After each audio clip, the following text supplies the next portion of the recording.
What are some of the typical mental health symptoms you see sir? క్యాన్సర్తో పోరాటం అంటే ఇంకా అయిపోయింది అనుకుంటారు చాలామంది. తను ఐ థింక్ మీరు చాలా ఇంపార్టెంట్ టాపిక్ రైజ్ చేశారండి. మెంటల్ హెల్త్ అనేది not just for the patient, it's for family also. Care givers, support groups, family అందరికి కూడా ఇట్స్ ఎ షాక్. చాలాసార్లు నా దగ్గర పేషెంట్ లోపలికి వచ్చినప్పుడు పేషెంట్ అటెండర్స్ ఏమంటారంటే, ఆయన జబ్బు ఏంటో తెలియదు, చెప్పొద్దు అని చెప్పి వెనకాల గుసగుసలాడి చెప్తూ ఉంటారు. డోంట్ డిస్క్లోజ్ అంటే వాళ్ళు ఏమనుకుంటారంటే as if we are giving them a death sentence. ఆ ఫియర్తో వస్తారు, భయం. అన్నిటికన్నా ముఖ్యంగా క్యాన్సర్లో ఏంటంటే నంబర్ 1 మెంటల్ హెల్త్ ఇష్యూస్ ఏంటంటే ఫియర్.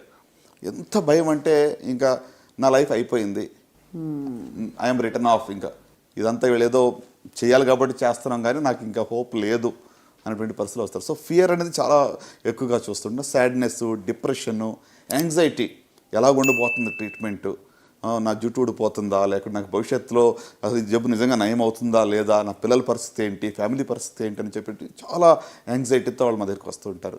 సో అంత మాత్రం కాదు, సాడ్నెస్ ఉంటుంది. చాలామంది షాక్కి వెళ్తారు సడన్గా, అసలు అంటే డినయల్కి వెళ్ళే వాళ్ళు కూడా చాలామంది నేను చూస్తాను. ఇది డయాగ్నోసిస్ కరెక్ట్ కాదు, రిపీట్ చేయండి, మళ్ళీ బయాప్సీ చేయండి అని చెప్పి చాలామంది అడుగుతూ ఉంటారు. సో ఇట్లా వేరీడ్ ఫార్మ్స్ ఆఫ్ ప్రజెంటేషన్, భయంతో మొదలయ్యి యాంగ్జైటీతో ఉంటూ, లేక ఎంతో డిప్రెషన్ కానీ, లేకుంటే డినయల్ కానీ, లేకుంటే సమ్ కైండ్ ఆఫ్, అంటే వాళ్ళకి ఎట్లా అంటే sometimes it's mixed emotions వాళ్ళకి. అవును, అంటే కొంతమంది ధైర్యంగా ఉన్నట్టు ఉంటారు కానీ పైన outwardly they are acting as if they are very strong, but deep within they are very much scared. So అంటే ఒక అన్నోన్ ఫ్యూచర్, మనకు తెలియనటువంటి భవిష్యత్తు గురించి వాళ్ళు చాలా స్ట్రెస్కి లోనవుతూ ఉంటారు. సో ఇవి అంటే నిజంగా చెప్పాలంటే ఈ ఇష్యూస్ని పబ్లిక్గా మాట్లాడుకోవడం కూడా చాలా తక్కువ. Correct sir. People go through it, అందరూ దీన్ని అనుభవిస్తారు కానీ చెప్పుకోలేరు. దీన్ని ఎవరి దగ్గరికి వెళ్ళి హెల్ప్ తీసుకోవాలి, ఎలా చెప్పాలని కూడా తెలియదు. అట్లా చాలాసార్లు ఏమవుతుందంటే ఈవెన్ డాక్టర్స్ దగ్గర కూడా అంత ఎక్కువగా వాళ్ళతో టైం స్పెండ్ చేయడానికి వాళ్ళకి టైం ఉండదు. అవును. సో వచ్చి వాళ్ళని పంపించేస్తారు, వాళ్ళకి ఉన్న ఆ యొక్క నీడ్ని ఎవరు కూడా అడ్రస్ చేయటం లేదు. So I think the biggest gap నేను అనుకున్నది ఏంటంటే మెంటల్ హెల్త్కి సపోర్ట్ చాలా తక్కువగా ఉంది.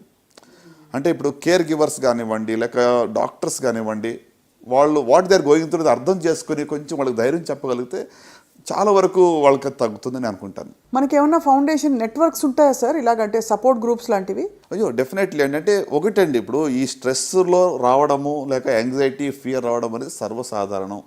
ఇదేదో వింతైన ప్రాబ్లం కాదు. మెంటల్ హెల్త్ డిస్టర్బెన్స్ అనేది మరి క్యాన్సర్ డయాగ్నోస్ వచ్చినప్పుడు ఖచ్చితంగా వస్తాయి. సో దీన్ని ఎలాగ మనం అధిగమించాలని చూస్తే నంబర్ 1 నేనేమనుకుంటానంటే ప్రొఫెషనల్ హెల్ప్ తీసుకోవాలి.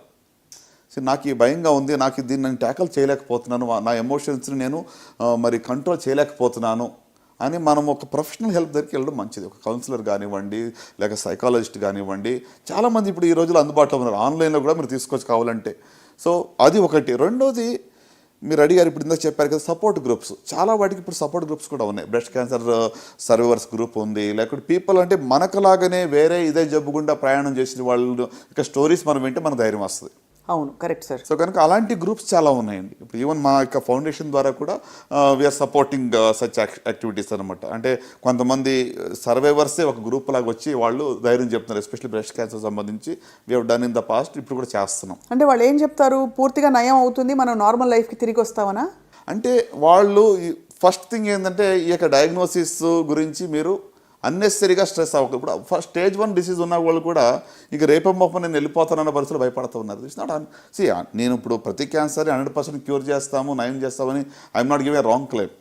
ఈవెన్ విత్ ఇంత మంచి అడ్వాన్స్డ్ టెక్నాలజీ ఉన్నా కూడా స్టేజ్ మీదనే డిసీజ్ ఆధారపడి ఉంటుంది, అవుట్కమ్స్ ఆధారపడి ఉంటాయి. But at the same time మనం మేనేజ్ చేయగలిగింది, మనం నయం చేయగలిగింది కూడా నయం కాదు అనుకునేది ఎక్కువగా కనబడతా ఉంది. So I think we have to ట్యాకల్ that issue first అనమాట. సో అందుకు మీరు అన్నట్టుగా సపోర్ట్ గ్రూప్స్ చాలా హెల్ప్ఫుల్ అండి. ఇంకొకటి సపోర్ట్ గ్రూప్స్ అంటే ఇందులో చాలా వరకు ఏంటంటే మా ఇంటి పక్క వాళ్ళకి ఏమో తీసుకున్నారు, వాళ్ళకి జుట్టు ఊడిపోయింది, వాళ్ళు చాలా ఇబ్బంది పడ్డారు కాబట్టి నాకు ఆ బాధ వద్దు. ఇది కూడా ఉంటుంది. ఇది negative impact of somebody else's experience.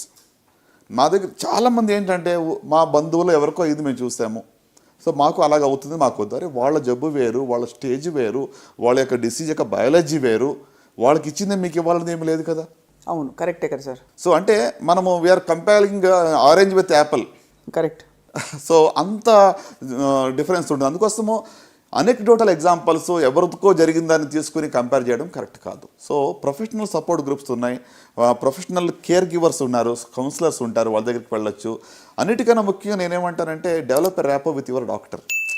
Me doctor దగ్గర మీరు ర్యాపో డెవలప్ చేసుకుని మీకు ఏమున్నాయని క్లియర్గా అడగండి. So it's okay to break down. మీరు బాధ ఇప్పుడు డయాగ్నోస్ విన్నప్పుడు స్ట్రెస్ వచ్చినప్పుడు లోపల దాచిపెట్టుకోండి, ఎక్స్ప్రెస్ చేయకండి అని చెప్పట్లేదు.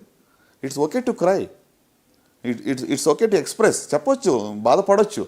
అంటే అలా చేయడం వల్ల కూడా మీరు కొంచెం ఫ్రీ అవుతారు.